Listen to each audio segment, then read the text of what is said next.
I'm not left-handed, but I will manage. Great. Beverage is way over here. Bring it closer. Treat yourself. Still Trying to do this ever-evolving, sets. Oh God.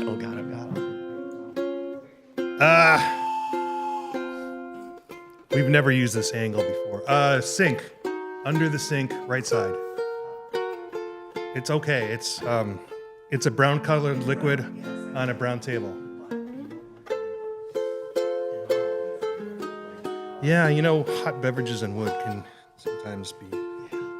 It's the older stuff with the waxy buildup or whatever. I don't know where to even begin with this show. I redid my computer, so I don't even have any preset suggestions when I start typing URLs. What does redid mean? Redid. I wiped it clean and reloaded everything on it again. Oh my gosh. It's a good thing to do when you're sitting in front of the TV and you've got a good internet connection. Wiped it clean. Yeah. And then reloaded. It's super easy these days because all you have to know is your, you get a key with presumably pieces of data with some of these companies automatically. Like ASUS is the manufacturer, so it'll already load. I think it'll load the latest OS, even if you don't have it. So it put Windows 11 on and most of the updates at the time. It just does it, and then the only thing you need is to pull your files off, which these days is pretty easy. So I chose to pull them off and not add any of them back. I'll just do it as needed. So, is your little SD card slot working now? No, I haven't even checked. Oh, yeah, that is a hope, because it literally failed like a week into me using it, and it was like, had I known how easy it is to re-provision your laptop these days, I should have just sent it back, but I was too anxious to just get moving on it. I mean, no one buys a computer just because it sounds like a time to do it. You do it because you have to. Oh, yeah, well, I don't know. There was a computer I was looking at just because maybe I wanted something a little less bulky. And it was like half off. I almost bought it today. It was like $500. But I didn't. So Less bulky, just as just thinner, lighter. Is it as vigorously appointed as this one? No, it is not. But I did get a tablet for being at the legislature. Sometimes it's easier to. The thing is, like, I have to use my phone, and sometimes you're just want to sitting monitor. in a chair. There's no table. Sometimes you can monitor two different committees at the same time. And then stand up and go over to that one if something gets exciting. Kinda. I don't know. So I'm trying to figure out where we are because today is the 13th, Thursday the 13th of March, and today, in lieu of not knowing if we were going to get something in the books here that's contemporary, I released a interview with Nick Mackel and Brandy Curtis when we were at 100 Mile, and besides talking about flavors and some of Brandy's culinary background when she added the hibiscus. You've had it, yes? Uh-huh. Yeah. It's called Flower Power. Right. It has hibiscus in it. I don't know if it's the blend. The Pink Boots have a special blend, or if it's the hibiscus, the bitterness and a little bit of stringency that you can get from hibiscus. I don't know if that is the reason, but to me, it's thrown off a lot of grapefruit in a really good way. Cool. So, and the color doesn't hurt that thought process because it is slightly tinged. Pinkish. Yeah. Little hue. Not over the top. Very, very appealing. Cool. So that is there. The thing that I want people to, if they skip it because like they don't like to listen to, Interview podcast. Yeah. is, well, I don't know why they're here because this is all we do is talk. We don't like play movie clips or music or anything. No, not anymore. The thing of it, if you listen towards the end, you will understand the genesis of two things. One is the creation of the Arizona Craft Brewers Foundation, and what it took to get that rolling. And he has a story involved in it. And also, I introduced Nick Mackel to Andy Ingram. Wow. Yeah. And then it's spent 10 plus years there. Yeah. So I was at a meeting and Nick had a homebrew, English mild, I think, some English style. And I'm like, Andy really likes, that's the reason he got in, is literally the style of beer you're making. He told me he thought it was one of the best ones that he's had this evening. And he's like, oh, wow, that's really cool. I said, you should go talk to him. You should actually get some notes from him. You That's should. cool. Yeah. And, somewhere down the line, he sought him out and said, would you want to work for Four Peaks? So, Cool. yeah. Kingmaker I am. I guess so. Or- wow. Or vassal maker. Vessel cleaner maker. Surf maker. I'm going medieval with the Kingmaker. I like what you got going on. All the way down. Yeah, the hierarchy. Peasant maker. Yeah, the chart of organization. Right. These are I'm some sure nice he was a- glasses. Tell me about this. Those are from the 2012 World Beer Cup. Yeah, I don't see glasses like this The shape? anywhere ever, or like the thinness. Like you don't Yeah. see that. No, in- those are, Zom. Yes. Yeah. So we are pouring a Champurrado.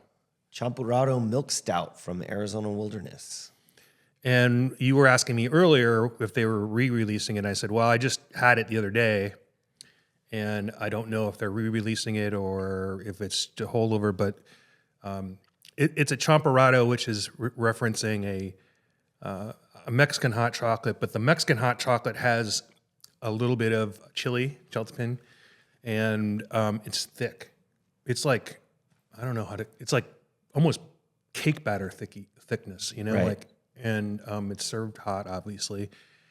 And it's usually, the way I understand it, it's right around the time of the festival of the Virgin Guadalupe, which is around Christmas. I think it's before Christmas. I came to learn about this because I went to a restaurant in the neighborhood surrounding the Main Ingredient. Okay. I don't know what it's called anymore. Whatever.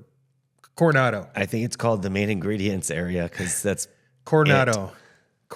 And there was a restaurant there, which I'm failing to remember, but we saw a bunch of people dressed very colorfully. Some of them wearing like sunflower like headdresses. And I asked about it at the restaurant in a couple places, and people go from house to house, and they accept bribes to leave.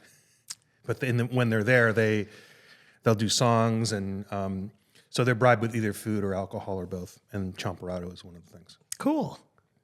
At least that's how it was related to me. And I haven't had an actual Champurrado in a long time. These are the random things that you run across when you leave your house, huh? Yes, they are. Neat. So this doesn't have as much spice as I mean, because Four Peaks did I one mean, too. it's not brand new. It's been around a little bit. Has it? I mean, yeah, at least since December, right? Well, I don't know. No, If I they mean, released like it. it was brewed a little while ago. Oh, I don't know. That's what I don't know the answer to. It should have been during that period, in my opinion. When but, did you get this can? a week ago, maybe Okay. 2 weeks ago. Then I knew that it was coming out. Okay. Oh, okay. I'm like, I saw that in their newsletter Oh, okay. Aha. Like when? a couple weeks ago. Okay. All right. So it is after Christmas, so they didn't hit that window, or it's a second release. I don't know. Or maybe they were just excited about Champurrado Sure. a couple weeks ago. I mean, they don't have to do what They do whatever they want. Right. They're grown ass people. Four Peaks used to do a version of this many years ago. What was it called? Ole something? So Ole? a spiced milk stout. Yes. Yeah, Yeah. it's delicious. I can't remember what the name of that one was called either. This is coffee right now. Gotta wake the brain. Well, I mean, it is noon. yeah, we can get a quick overview of what's gone on the last week, even Sure. though this will be next week or something. Yeah. Well, let's This could talk be a about bonus, it could be a bonus show. Well, it could be. Let's talk about what is going to happen today or tomorrow in between now and Yes. next week, most probably, and what we don't know the answers to. I will be going down to Tucson Yes. and sharing posters and coasters. It's my poster and coaster tour for Baja Beer Fest. Is that what you meant? On Friday? Yeah. Tomorrow. That's I Friday. think so. Yeah. You got to get the word out ASAP. It's true. So, What are you doing the next few days? well, potentially even right now, we could have a final vote on Senate Bill 2905, which is lowering the minimum from 5,000 gallons to 1,000 gallons and consolidating a bunch of festival language so that it will be easier to reference. You won't have to look in three places, and there will be less, hopefully, miscommunications with the liquor department. And it will give us as a basis to add some reforms to that process and maybe swing back around and sync up with to make the special event license consistent. There were some requests, and we could have amended the bill with Some requests by legislators. legislators who have heard from industry members. Okay. And what I would tell you is I don't have enough info, and I don't want to put the bill at risk amending it and sending it back to the House without that input. And I think I can speak for how we use these licenses. I have inferences, and we have people who can directly inform us with spirits and wine. What I don't know is some of the nonprofits that use these who may not go through our avenues to get these things done. I don't think it's fair for us to make those assumptions without at least putting the call out. Other people in this industry who are more lobbyists than advocates don't think you need to do that, and I think you do. So what this bill does is take the three separate number 16 festival license language, which apply to Beer, wine, and spirits. craft distilleries, to farm wineries, and to microbreweries, which are in three different places in Title IV, and delete those and combine them into one. Right, because And they only make all the language the same. they only varied by the instance of the word beer, wine, or spirits. Right. So simple. So Anyway, doing that is step one. yeah, So we get that done. And then in future legislative sessions, we could address the concerns of other industry members. right. In terms of how many instances should a beer, wine, or spirits license holder Be eligible. be able to do that? Yeah. What is the role of organizations like ours? Is there a role? Can there be a role in managing some of the concerns that maybe they're ancient, maybe they don't occur anymore, but there is a possibility for someone to do these events in front of, next to, very close proximity to a retailer, and we don't want that to happen if it can be avoided. And I think But it seems like there is a local, if you're going to do one of these things, you Right. have to have it approved by the local governing board or put it on top of an existing license. I agree. So then what is the concern that someone's going to pop up in a random parking lot and be like, hi, I'm Right. selling beer in the middle of Fry's parking lot. Well, I think it's an opportunity for us to find if those what's been related to us is true, and if it is true, there might be just an opportunity to have a conversation to kind of assuage those concerns. I don't know, but I don't have time to do that, and I don't think And we I don't definitely think the want people the bill to pass. Yeah, I don't think the people asking us are earnest in getting that information. They just want what they want, and that's fine. I mean, I get it. Like, if there was a glaring omission in a bill, I might be very insistent about getting it taken care of and saying, trust me. It's just one of those things. On the other hand, this doesn't change anything. No, So it's exactly the same. right. And now they want to change something. We're just trying to make We did not put a law policy. We clearer. did not put a new policy concept in there. right. Cool. That's why the argument should yeah. end, but it didn't. So. Aha. So I don't know if we're not to third read because there's still an alley-oop out there to try to, a Hail Mary to, I think it's going to go either today or tomorrow. I don't know if there's nothing I can do until I find that out. There's nothing I can do when I'm there anyway, except maybe high five like 7 or 8 people. But It passed committee yesterday. What was the vote? on Tuesday. For the record, Madam Chair and esteemed members, my name is Rob Fulmer. I'm representing the Arizona Craft Brewers Guild. I think the finer points of the bill have been spoken about, but I can talk a little bit about the impact. 10 years ago, myself and 300 or 400 brewers came here to fight for what defined a large brewery, and that was the cap raise and the negotiation that we had with our friends from the distributors. Today we're talking about what defines a small brewery. And there is a difference. The large brewery works hand in hand with the distributors and tries to get product out to the rest of the state. It turns out that a lot of our brewers just like to be brewers for their own place, and having a lot of excess beer, I think our distributors will agree, kind of clouds the market. And so this is a timely bill for us to say we don't need to make this much beer if our businesses are doing fine. We have 3 breweries in Bisbee, and one of the breweries in Bisbee said, "Hey, we're doing fine. We just don't want to make the beer just to make beer." So what can happen if you don't hit that minimum? It depends on the director. In the past, there have been fines, there have been escalating fines, but it is the prerogative of the director to revoke the license if necessary. We think that's too harsh. This is something that we hadn't recognized in the past because a lot of these breweries joined this movement when craft beer was very popular. It turns out nationally it takes about 7 years for the median brewery in America to make our minimum amount. So Arizona breweries could face 7 years of fines or unpredictable sanctions levied against them. So that's the reason for the bill. To answer, if I may, Senator Leach's question, how we're doing these days, Arizona is the 14th most populous state. We probably are around 23rd in terms of production, but I think our value is in our places of hospitality and integration into the travel and hospitality industries. We have been growing in production for many years, but we are definitely leveling off. Things are a little flatter, and I think a bill like this that supports small breweries that have a sense of place is the right kind of a bill for this session. Yes. On Tuesday. It was 9-0. Yeah, what were all the zeros? It's yays, nays, not voting, absent, Abstained. abstained.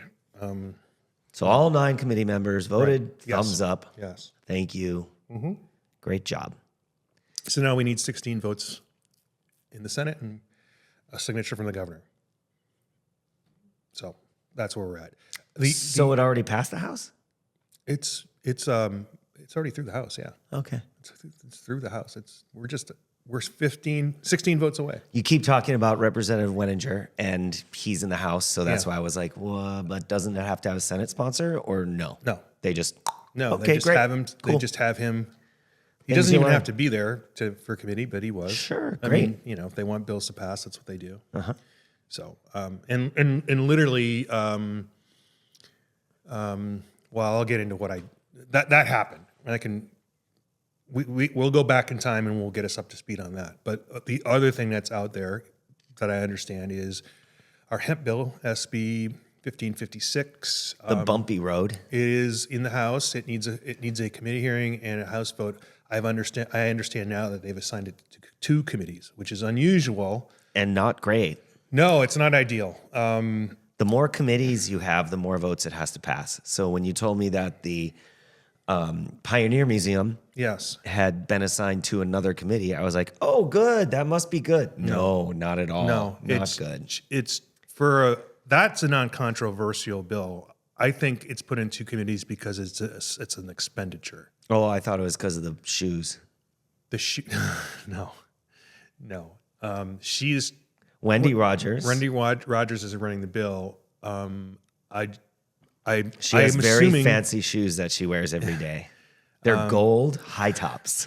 I don't know if this is being scuttled to be part of the budget negotiation, or if, I mean, we've got a couple weeks. It's, and she sits on at least one of these committees, so I'm assuming that if circumstances were dire, then she wouldn't have sponsored the bill and then just let it languish. It's a big assumption, though. Happens. Yeah, it can. I mean, then generally, if you're secretly hostile to the idea of it, you don't even bring it to the first committee. There's no point. You sit on the bill and you hem and haw. And you say, I tried. Yeah, no, I don't think that's the case. Okay, great. So that's important, but I don't know the answer to that. But the two committees just gives any opposition two opportunities: one to play softball and one to play hardball. I mean, I think if we get to the second committee, it's going to be, they're going to bring the doctors and people who are saying that, they're going to say that this is literal poison and blah blah blah. Even though they sell it too, they're going to pull all the stops. It's going to be ugly. I had a meeting today where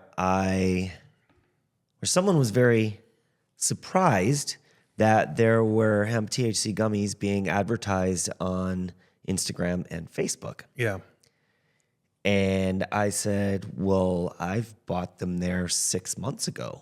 Like, I don't know why this is a big surprise. And this person said, because they ban that from their platform. They don't allow that to be sold on their platform.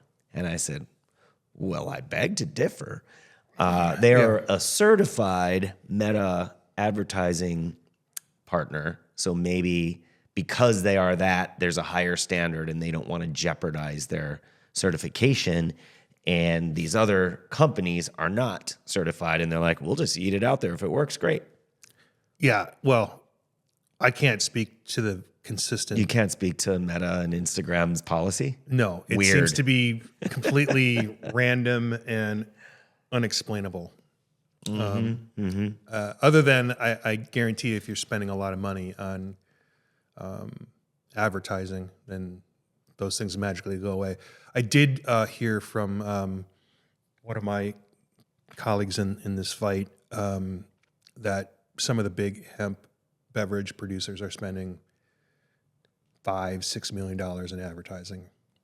So that is not something that I envision anyone else doing. So you spend that much money on social media, They take it.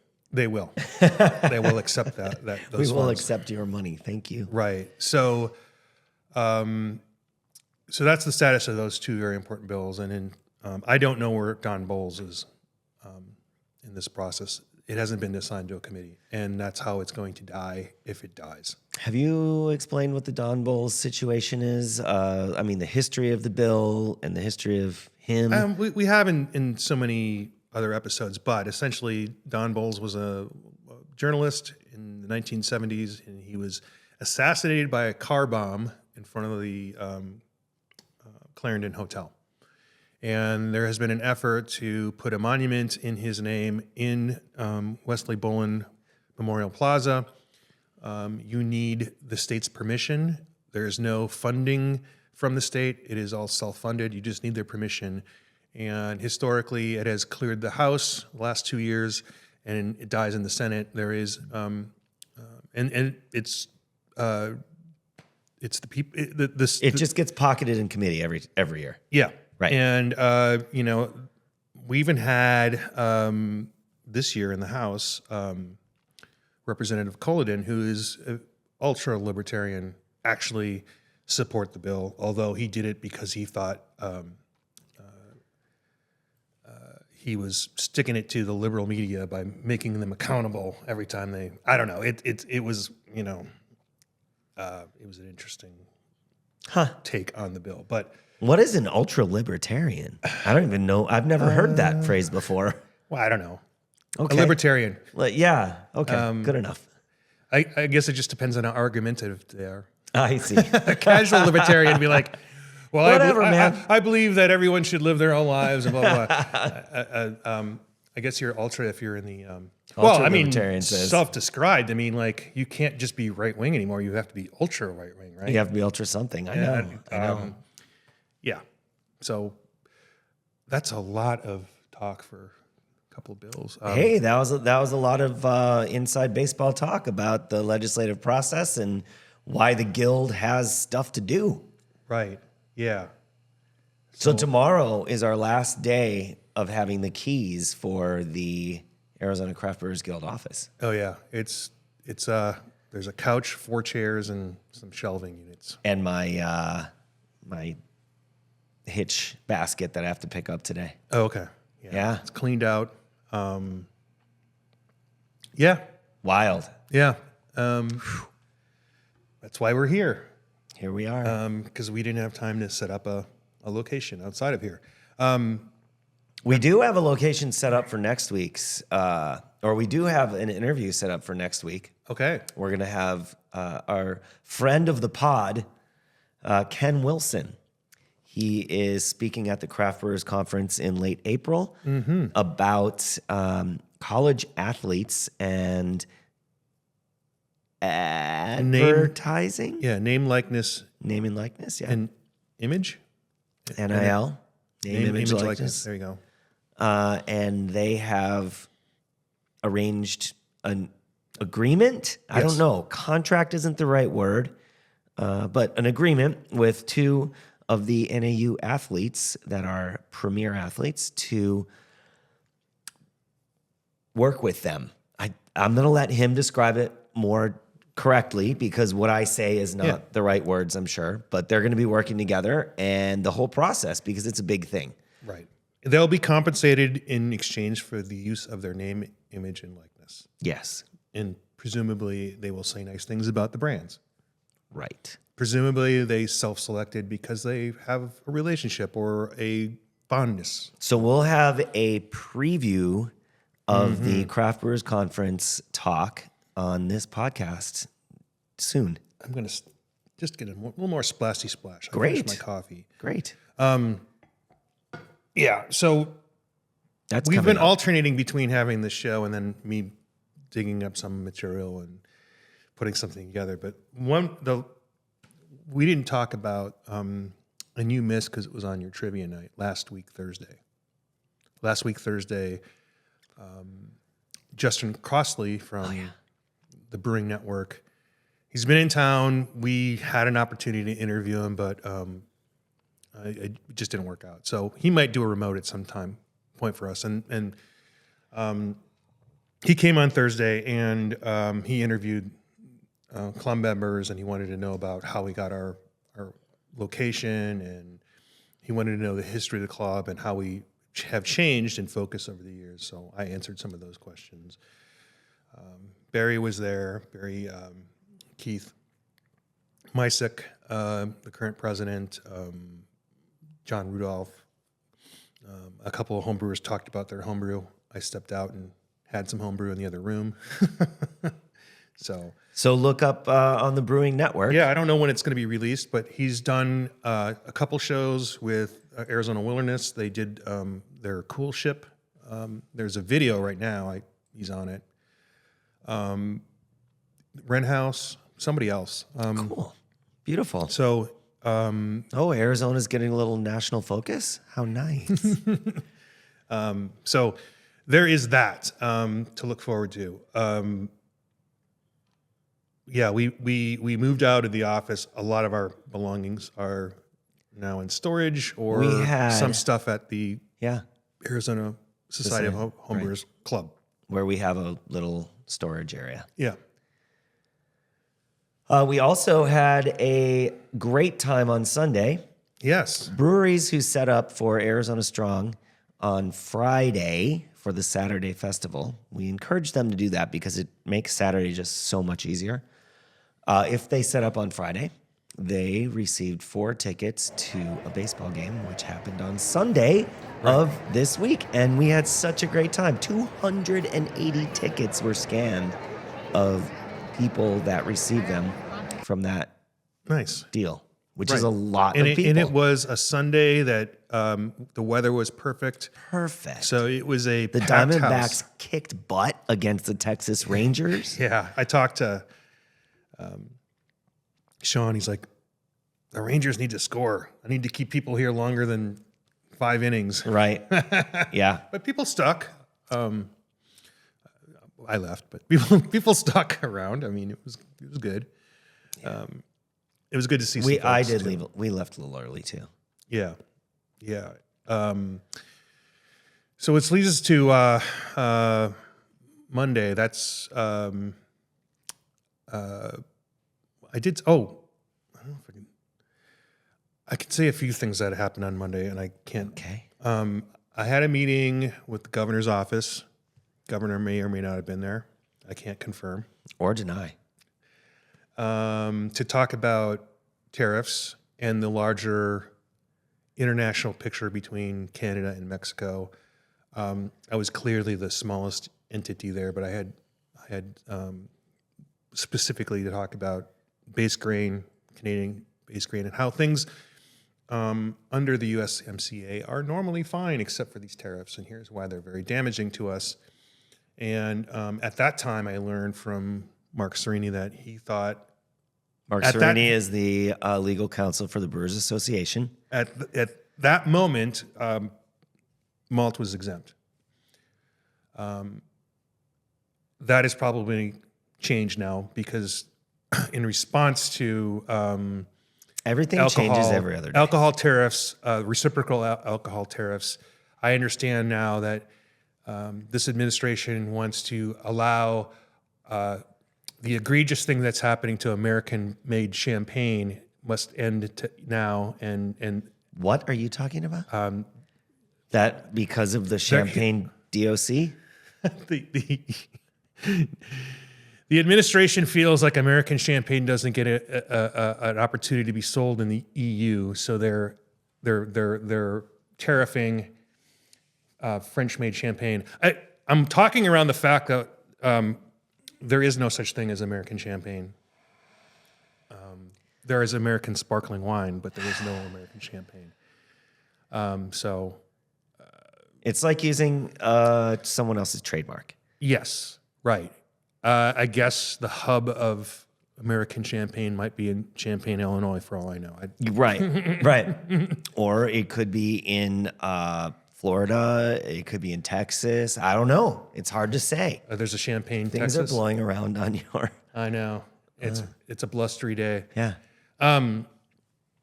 So I had a good discussion and was able to interface with a couple policy people that I didn't have on my radar. So Cool. We'll see. They're going to invite me back as long as I don't disclose too much, which I just did. What? They wanted confidentiality. You didn't I can't- disclose I can't anything. tell what are you you who was talking there. about? You just said you were there. Uh-oh, is that disclosing too much? Might be. I don't know. Oh, shit. I don't know. That's the end. I guess it's all over. No, I mean, I understand why they have some degree of. I like. Sure, of course. I was. Back room deals don't happen unless it's a back room. It was a. How do you feel about this? How do you want this to look? How does it make your business better? And I mean, honestly, I said tariffs, but look, I mean, no one here is going to get rich if American craft beers are available in Mexico because I think our price points are different. I think there's an incredible amount of regulations. If there were fewer of them and we could simply send our beer directly to a brewery and vice versa, I think we would enjoy their products. That would be we great. enjoy the cultural exchange. So that was one thing that directly they might have a hand in working through. And of course, I love it. if we have the bandwidth, then I will definitely run that down. I just don't know what we're going to try to accomplish in the next year, both professionally and personally. So after that meeting, I took a red eye to Chicago to be in a suburb of Chicago, Wheeling, Illinois. Ooh. There is a multi-license facility called District. There's two of them, one in downtown Chicago and one in Wheeling, and multiple breweries alternate proprietorship and taproom. And they use the self-serve. However, they have plenty of people in that building that can represent those brands. So normally I'm kind of like, that's not my favorite thing, but in that instance, possibly. Multiple Because things that you were figuring out there. Yeah, I think you're more inclined to sample sure. if you don't even have to bother to flag someone down. You can just literally walk up and put your card and Push the button and Yeah. out comes your so sample. I Sure. see the value of it in that respect to the businesses involved. So I don't know. I think there were 6 or 8 brands there. They all have their little. It's almost like a trade show. They have their little frontage and Cool. yeah. But the purpose of being there was I kind of invited myself because Ray Stout, the executive director, mentioned that they were going to have a guild-sponsored day of learning, best practices, update on the many bills that they have regarding hemp beverage, and to collaborate on a beverage at the time. And I didn't sit in. You're on going to that have part to of it. do another red eye to go pick some of that beverage up and bring it back. FYI. Yeah, probably. The proceeds go to the guild. They had about 70 people there. They got some TV coverage from WGN. So maybe I'll drop that video in here right now. Brewing community coming together in Wheeling today to collaborate on efforts to protect the state's hemp-based beverage industry. There is legislation in Springfield that would regulate this industry. There's also legislation in Springfield that would ban this industry. And we want to make sure our members are held up as good actors that are doing things safely, and not just good actors, but actually the best actors in this space.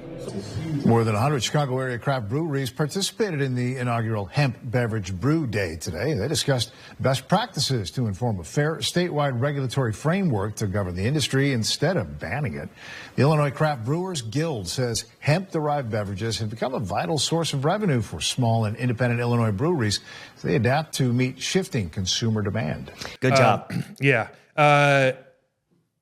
But they have a couple bills. So they're in the same legal limbo we are, except for the fact that they have a number of people already producing these products. A lot. A lot.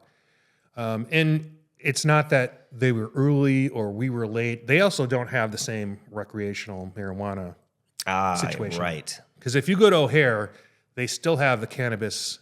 Emergency drop boxes. Right. If you have a twinge of guilt about bringing your gummies on a plane and landing in Chicago, you can dispense them into these. I don't know. It looks like you could throw a faulty firearm in there, and it would. Yeah. It's like a metal box. It's like Oh, yeah. it's like you could hit it with a baseball bat. It's like Oh, it's twice the thickness of a mailbox. Yeah. I've seen them, yeah. what do they call And it? it's big. Yeah. Amnesty. Amnesty, cannabis Yeah, amnesty it's a box. Cannabis amnesty box. Yeah. Anyway, I'm going to put some of those in. I know it's side hustle. Like, Yeah, side hustle, baby. yeah, you got to make sure you empty those for freshness. Right? Date stamp those. So actually, for our members only, if you want access to the recording of the panel that was on, contact Andrew and myself, and we'll make that available to you. I haven't edited it. I think it sounded pretty good. The video is just terrible because I just threw it on the table and walked away. But there were some great stories about, they had a couple of people who, are we calling them brewers when you make this? Are we calling them makers? What are we calling people who make head beverages? Let's call them brewers. Brewers? There is heat involved, right? No. There was in their demonstration. Maybe they sanitize the water by boiling it, but if you're gonna pasteurize it, or I don't know, man. I should have said in that part. I'm glad that you have that video. Well, I don't have the video of the actual making process. Crud. I mean, I do have a video, but he moved around and I just walked away. I had things to do. I was checking on my bills and stuff. Yeah, for sure. But they had a retailer. They had an insurance guy who was out of frame in the camera that I didn't realize. He kind of slid in after I had set it all up. They had obviously Ray, the director. They had some folks from that supply the emulsification products, the THC products. Somebody, Glenn, who we did a call with Glenn and his colleagues, who are also helping provide background for our bill here in Arizona. So, but there were some interesting statements, and I'll try to paraphrase them. One of the retailers, we talked about like what are the things that us crazy craft brewers what mistakes are we gonna make? And a couple of them are don't expect to get to arrive on the scene and expect it to blow up for you. I mean, the reason that there are national brands right now is because of the enormous amount of money spent on advertising. Well, also the prohibition against recreational Right. cannabis, and we are fortunate to not have that prohibition. So that makes entry into the market much faster and bigger. If you can't buy it anywhere else, you Right. can get this. Yeah. Yeah. Which is also why the conditions are right for creating a market for lower dose, more social consumption of it, I feel. Right? Because in the other states, I mean, they're talking about 30 milligrams, 60 milligram. I have a 50 milligram can at my house right now. Yeah. So I don't think that's what we're talking about when we're talking about the tenor of the experience that most people seek in some of our From a places. consumer standpoint, yes. From a producer standpoint, it is such a horrendous mishmash of laws right now. Right. Those cannabis companies, I have heard stories. They have to have resealable lids, Yeah. all kinds of stuff. So, the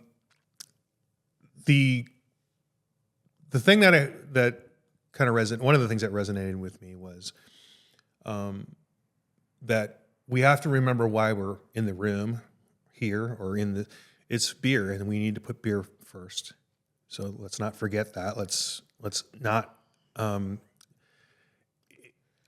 not make it look like a trendy hype thing. Let's fold it into what brought us to the dance. Traditions that we have embraced for centuries of Yeah. beer brewing. Yeah. We need to give it opportunities for storytelling and origin stories, and that requires us to make a far superior beverage than anything that's out there right now. I think it's super important that we do that. Using authentic flavorings, Right. I mean, things like that. one of the it's actually a beer brand that we can get here, and I don't recall what the name of it is. It's not Half Acre, although Half Acre was in the room. There's another Distill? Chicago brand. No, it's through Quail. Okay. I'll figure it out. But All right. they talked about their recipe process, and it mirrors their beer making recipe research and process, and using some of the things that were inspired from their beer and ingredients that were inspired from the beer. Cool. So, like, yeah. I mean, it has to come from whatever care and History. yeah, it has to come from you, and it should bear those elements, not just, oh, well, Moscow mules are hot these days, so we're just going to make a Moscow mule flavored. If that isn't what you do as a brewery, then, then either change your brewery to reflect change- what, I mean- I mean, We're yeah, already encouraging members to make a secondary brand line Yeah. for these products. Yeah. Yeah, and there was some talk about that. And some of them chose to not do that. And some felt they felt that they were putting a product out and they wanted to get the instantaneous. They didn't say sales relation. They wanted to show people that we're a brand you trust in this, so you can trust us in that. And I'm like, I understand that sentiment. I still would not recommend To crossing these streams. I don't know about not crossing the streams. I think you just have to be a little bit creative on how you do it. You can use some similar imagery in the branding. You can use the verbiage in the brand's voice can be the same, maybe. Yeah, I think those are things that. But I mean, completely separating yourself. It depends. It does. It And depends. It it's depends. It tough. literally depends on your physical footprint. Sure. Because if the location you have is such that that to the casual observer they're the same entity, that's what the TTB is going to say. And that's what the court's going to say if there's any potential legal liability. Yeah. Yeah. So, yeah. So I got back on a plane and I had an opportunity to meet. Hey, on that note, Yeah. why don't we take a little break? Yeah. Of course. All right. Arizona is a wildly beautiful place. Brimming with over 100 brewing companies. I'm Rob Fulmer, the Director of Government and Community Affairs for the Arizona Craft Brewers Guild. I'm joined by Executive Director Andrew Bauman.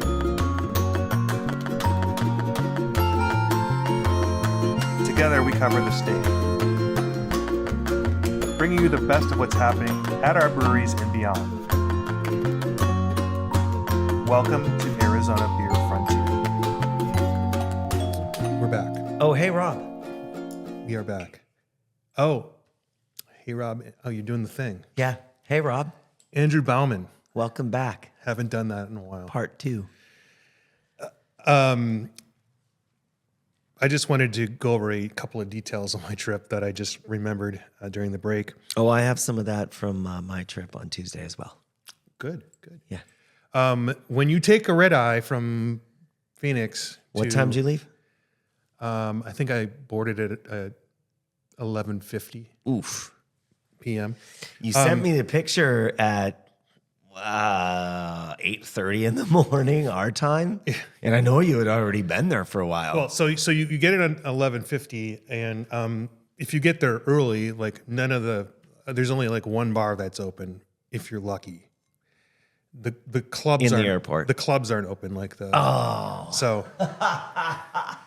so yeah. And you get on. I tried to get some sleep. You get in at like 5 a.m.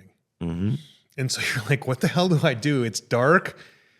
It's 5 Everything's a.m. closed. The and, lounges aren't open. The last thing you want to do is be in the airport or airport adjacent because you're trying to Be a take human all being. take all of Chicago in. So I found a diner that was 24 hours in the Blue Line. It was like the Hollywood something or other, and it was fine. It wasn't anything to write home about, or I guess I'm podcasting about it. So it was fine, but then it's like 6 o'clock or 6:30 or whatever. So I just started walking, and I wanted to get, sun comes up about 7. I wanted to get a couple of photos of Chicago in the morning. Cool Chicago pictures. Yeah. So I got one on the North Avenue Bridge, some Gorgeous, water, yeah. Cool. with the sun coming up. I get to see them. If you're watching the YouTube, you get to see them. Right. If you're just listening on the podcast, you're going to be bored as hell. So I could go further downtown, but I wanted to be back because this thing started at 11 o'clock. And it's the difference between, let's say, being at Sky Harbor Airport and, being in Sun City. Sure. Right. That's the difference you have to make. And you have an assortment of public transportation. Don't get me wrong. Like if you want to, it takes about an hour and a half to make There's that a span. bus. You can There's do a it. train. Right. There's private cars, there's Right. taxis and Ubers. So also, I'm kind of waiting for rush hour to try to gauge the Uber pricing, is because it was like $1.90, and like it ain't gonna be $90. That's just someone forgot to, or their battery's dead and they want to get to work. That's Yeah. so I'm looking at my phone. I'm like, oh, the Map Room opens at 7:30 in the morning. The Map Room is a craft beer bar of old, a mix of imports. I'm like, this is awesome. Like, who knew, right? There are bars in Chicago, by the way, that go till 4 a.m. They'll close for an hour, and then they'll open. But if you're there, you might just get coffee, and you can stay there. It used to be that way. I didn't find any of those places on my route, but I go to the Map Room and I'm like, oh yeah, they don't serve liquor till 11. You can. So Oh my God. I had coffee and bananas. Oh, well, great. Good for you. So I had second breakfast. Good call. I went to the hemp beverage symposium, and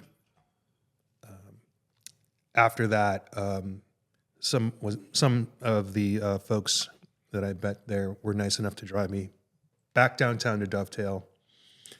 So I met up with John, Humber John, who Oh, yeah. is in Chicago. Yeah. Also known as Enrico. Enrico Matassa. How awesome. Yeah. So we had a couple beers. I told him like, hey, it only might be a beer and a half, 2 beers, because I got to be back the other direction. He's like, no problem. Like, I'll just hang out there afterwards. That's so cool. He's so nice. Yeah, we talked. He wants to move back to Phoenix. I'm like, oh, I don't know, man. Enjoy where you are for as long as you can. Because Why?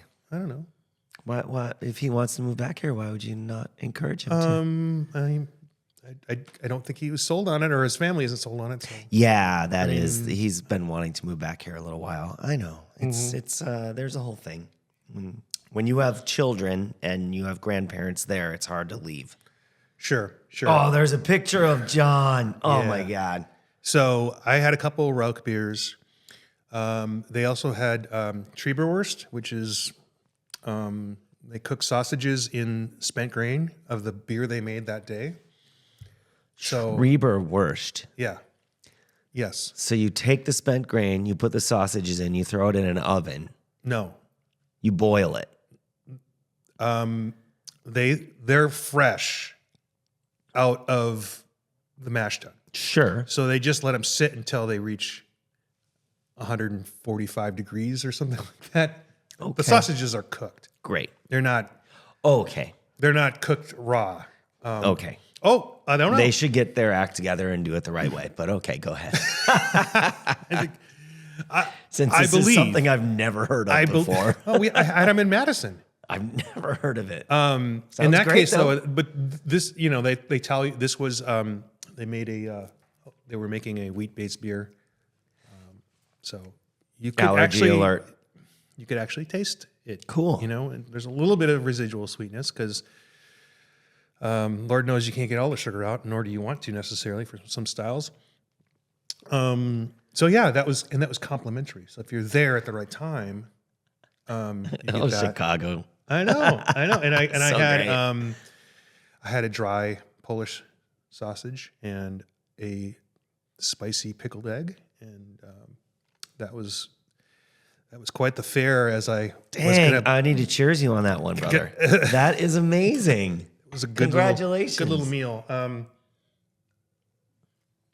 They serve it on a bed of grain. Well, you actually it's self-serve. You can add as much grain as you Oh, hot dog. I mean, hot sausage.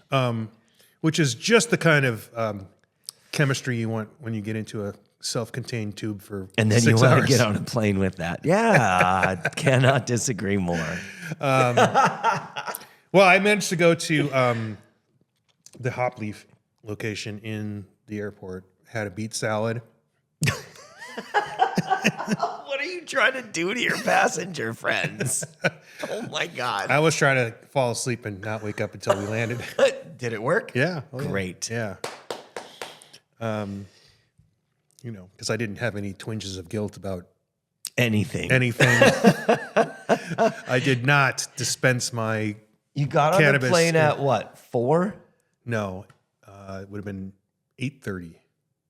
8:30 at night. Okay. So I got in around, and we sat on the tarmac because of the rain or something Uh-huh. here in Phoenix for. Oh, yeah. It The took- wind. It took me about an hour to get into my car from when we landed. The wind was really bad. And you didn't even check a bag because you were only there for...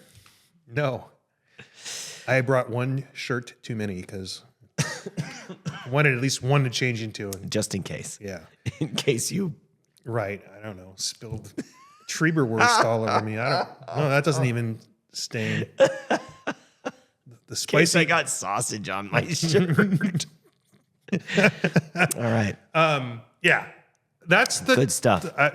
That's the kind of travel I love doing. Nice. I mean, but I do regret not being there. Like I did when I planned it. I was like, okay, if there's nothing on the calendar, then I might stay At an the extra day. legislature, you Right. mean? Yes. Right. So I get, we're still flying, and I get a text from our bill sponsor, Representative Jeff Winninger, and he's like, "Hey, are you going to be there tomorrow?" Friend of beer, Jeff Winninger. Because he That's saw true. my post, like I'm in Chicago. It's 6 o'clock at night here. I'm like, yeah, I'm just landing now, or coming in for a landing. So yeah, I had to be there and testify at 9 a.m. in regulatory affairs, and we got the 9 votes. And Great. So now we're up So to you're speed. bringing it full circle. Yeah. Wow. And in the very bleary-eyed morning, I was like, maybe I should drive to Bisbee and tell him the good news, because I'm in this lucid dream state where I'm like, So no, that's a bad idea. This bill was inspired by an appeal from Electric Brewing Company in Bisbee, who said we cannot meet the 5,000 barrels or 5,000 gallons, and we never will. So it has been about a 7 or 8 month process from the time they appealed to us to do something about it, to go through a whole lot of action and get to this point. It's true. Okay. Yeah. So And we had Electric to Brewing do Company- some internal lobbying. We had to sell this to some of our members, like, who said, no, we had to do this. And like, well, in fact, you did a version of what it was, because we've changed this now, and this will be the 3rd time, hopefully, that will get passed. And I can't say it'll be the last time. I don't know what the future holds. We want to do some other things. This hemp beverage may change the focus of what we are. But I think at the heart of it, and this is what we talked about, the importance of homebrewing. And if homebrewing wants to be valid, they have to acknowledge the different constituencies within homebrew. One is the people who like drinking beer with character, the people who like making beer, the actual recipe design, or all the choices you make, styles. The people who make the equipment, because there are hobbyists that's their thrill is tweaking things and going from extract to all grain, and making all the decisions about how you're going to heat things and how you're going to cool things, and the controls. And the holes in the sieve are 1.5 millimeters. Maybe they should be 1 millimeter. Right. All those things. All those choices. And so, and the people who like the hospitality aspect of it, to say, I made this, to be entertainers in their home. And so all those things have to make sense. And, Ash is they're trying to make overtures. They did they did a meeting on hot sauce and other fermented products. And, Sure. Which leads me to and making beer from foraged products in the Arizona desert. 180 different edible plants in the Sonoran Desert. Yeah.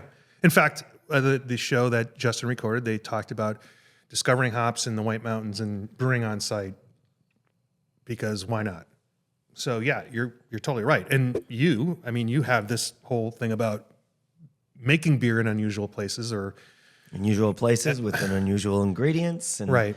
Oh, speaking of which, on Saturday, there is a homebrew brew out. Right. At That'll be in the Ash- past. But At the yes. Ash. Oh, yeah, damn it. At the Ash Clubhouse, and I'm going to make beer there. Last time I went, I made beer in 45 minutes, and everyone's like, you are insane. And I'm going to make it in about 6 minutes.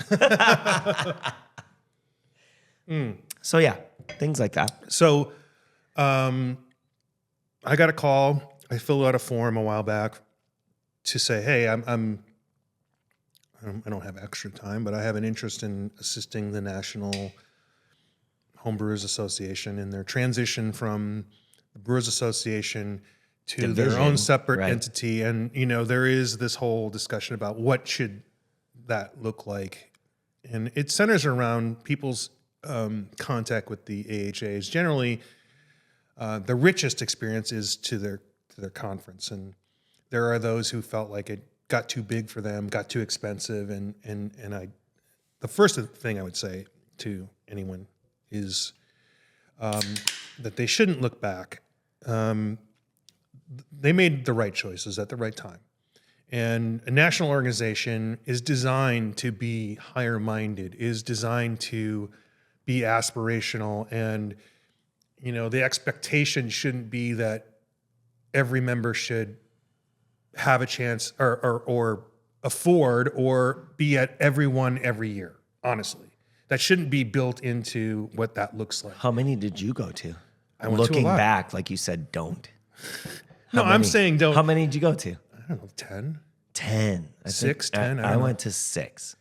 I'm saying, but honestly, we're not the usual Sure. homebrewer. Like most homebrewers don't even have a We club. literally changed our lives Yeah. to be professional brewers. Yeah. So and most people in America that homebrew don't have a club or don't have a repeat exposure to a club. So I said, you can still be aspirational, but you really have to devote resources towards supporting clubs and understanding what their strengths and weaknesses are, and that should be what they focus on. But I'm saying don't look back and don't apologize for the decisions they made. They were the right decisions at the right time. Hey, wait, but even if they weren't the right decisions at that time, they're still the decision that was made. Right. And we can't change it. All we can do is do the best we can today. People's exposure to the organization right now is through social media, and there are some very strong voices who are kind of bitter about how things went down. Yikes. And- I don't know these things. Yeah. And I don't think necessarily intentionally, that's not the intent. I think they're just trying to get off their chest what they feel. I don't think that they're going out of their way to They're not saying I don't ever want to be part of the organization. They're just saying I'm pissed off what you did. Yeah, or they're expressing reservations about being hopeful about it because I was burned before. And I don't think they, They need honestly, therapy. it's never going to achieve what everybody wants. It's not a homogenous group. No, no. So I don't know. People get pissed off when I show them how I homebrew. They get mad. I You know. can't do that. They've done that since the day I started. You can't do that. Yeah. What do you mean I can't do that? So I definitely can understand if you had, instead of 10 people saying that, Yeah. 20,000 people saying that, it could be very... Yeah, no, I know. The gentleman I talked to, this is weird. Oh, great. We met for 10 seconds, maybe 20 seconds to take a photo, a group photo at Selly Drippings in North Carolina. Right. And he's like, I didn't realize he was reaching out to me in the capacity of the AHA. He said, hey, I just discovered the picture we took together. That's you in it. And he's like, I want to talk to you about volunteering. And I thought he meant he wanted to volunteer for to something. help the AHA.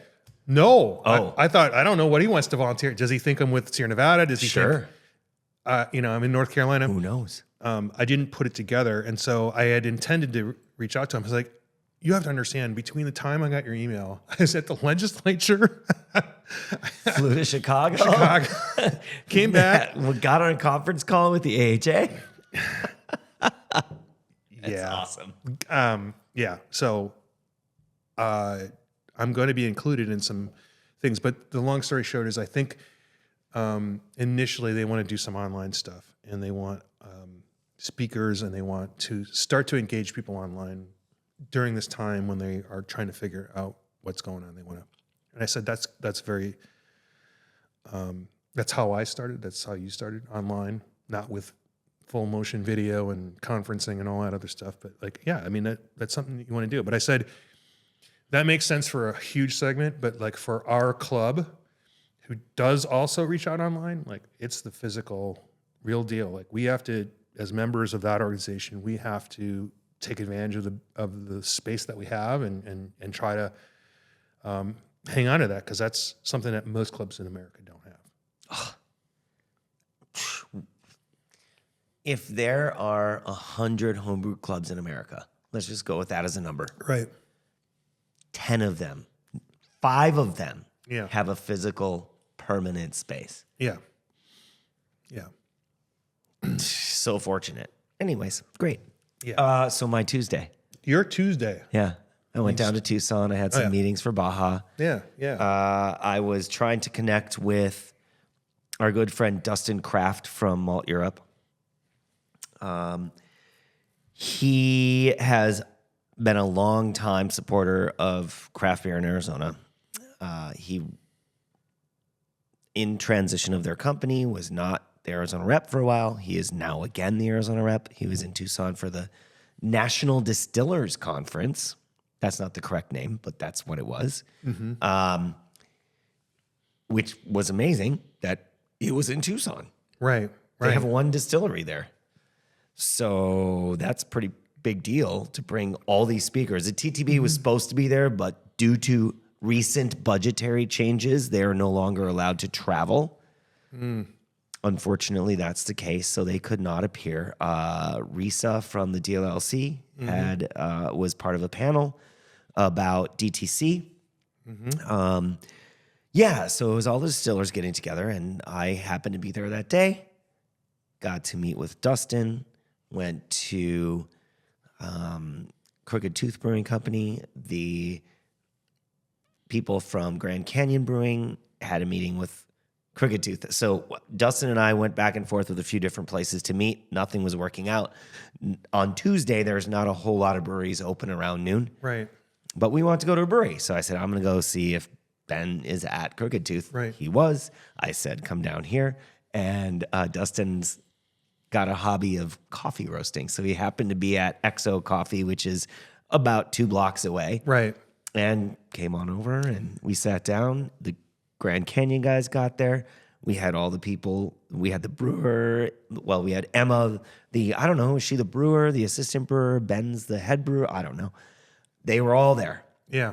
And we got to have a great time talking about coffee and beer and spirits and kombucha and sour beer. Dustin was the production manager for Crooked Stave in Denver. He worked for ABI at Goose Island Yep. for a long time and had great stories to share. So we just had an amazing time for a couple hours talking about all the things that make up our experience in the beer industry. And it was really, really awesome. And future of beer, which can be so many different things. Anyways, it was inspiring and it was fun. And I went to Button Brewing. They're open from 2 to 5 on Tuesday because they're doing office work anyways. So why not do it at the bar and serve some beer if people come in? Right. Which Right. I totally support. I think is a great idea. We had a good time there. They should call it like office hours, like you're like great. you're a professor, like Great way. Yeah. I'm going to tell them. Yeah, tell them. Is that free? Yeah, Cool.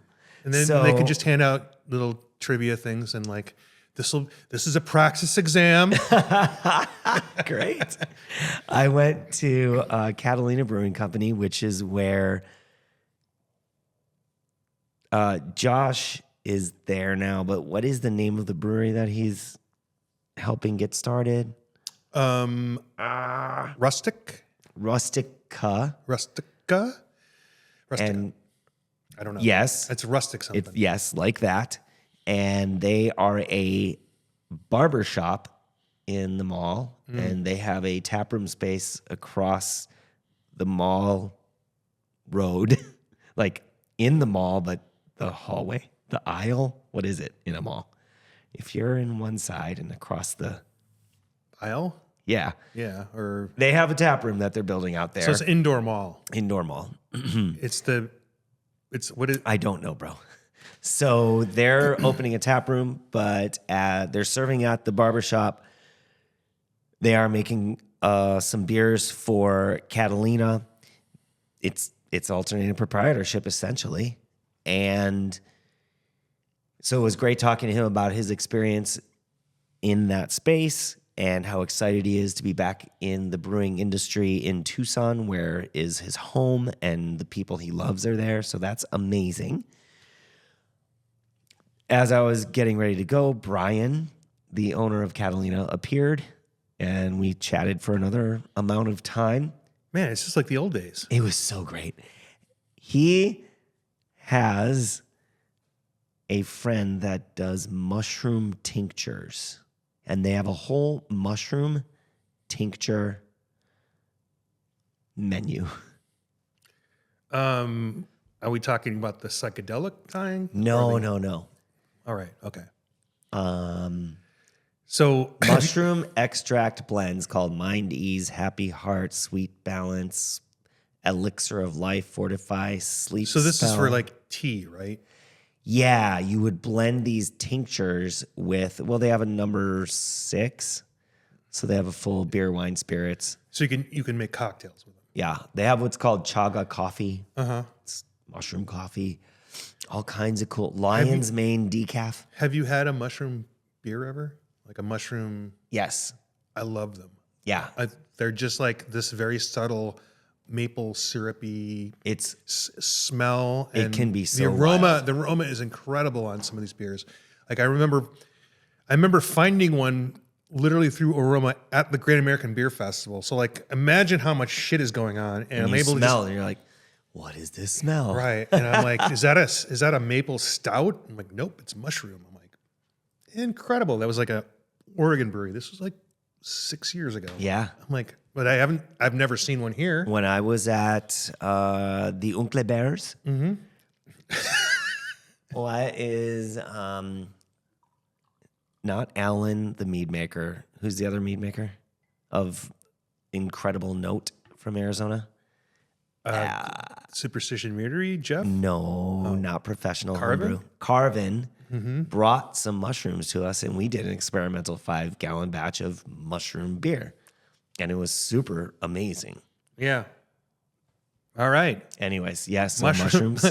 mushrooms. You gotta have to build the culture of mushroom beers before Mushroom beers needs to be built. before we start talking about the legalization of psychoactive mushrooms in beverages, which I'm going to tell you two around years. the corner. Yeah. 2 years. Yeah.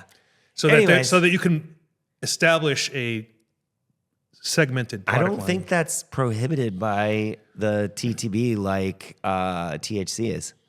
I don't know.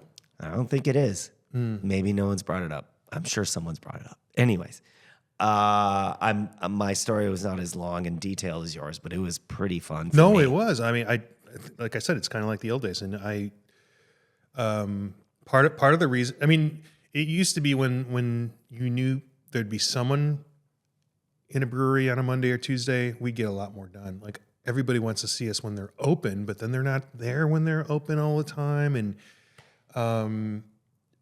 it's harder and harder to get face to face, especially going down to Tucson. Like you can't jam everything in Thursday afternoon. It's just not possible. And No, there's only so many minutes. right, and it's on a Monday. It's practical to go and spend all day and drive back. If you're going on a Thursday, you're just like regretting not being able to at least stay through Friday. And I don't know. It's I mean, it's tough. This week is not ideal for me to do an overnight, but I think next week is. I think next week I'm going to end up doing an overnight, like probably Tuesday, Wednesday, Yeah. potentially Wednesday, Thursday. That Thursday night thing is the hard part. Yeah. I'm booked. Oh, Desert Monk Brewing Company is staying open. Do we say that already? You said it to me, but officially no one has said it. On the pod? On this channel. Yeah, so the rumors of their death were greatly exaggerated. No, they were pretty accurate for a while. But they didn't But in close. the end, they didn't die. I know. It wasn't like that was bad information or we were led by rumors. Correct. It was legit. Yes. Anyways, that's what I have. Okay. Oh, St. Patrick's Day is coming up, but not for the people on the podcast. It's already gone. Yeah. I'm excited. We It's a great beer holiday. tomorrow, Friday, as you're listening in the past, we're signing some paperwork on a property. Oh, yeah. Rob and family. But Brenda's like, oh, then, we can do all this over the weekend and I'm going to take Monday off. I'm like, I'm also taking Monday off, but I'm going to enjoy it as a reveler in St. Patrick's Day, at least for the morning part to maybe noonish. Yeah. I mean, that's really the key part. Remember me- last year? Yeah. No, I don't. What happened last year? Remember 2 years ago? Uh, It was Taylor Swift time in 2023.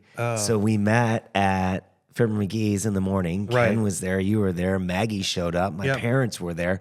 We all reveled in the morning right. and then scattered. Yeah. And we went out to the west side. Yep. I Went think to a Brewers game at Surprise Stadium. Yeah. Oh, got it so far. And then checked in for Taylor Swift weekend. that camera's off again. All right. We're almost done anyway, though. All right.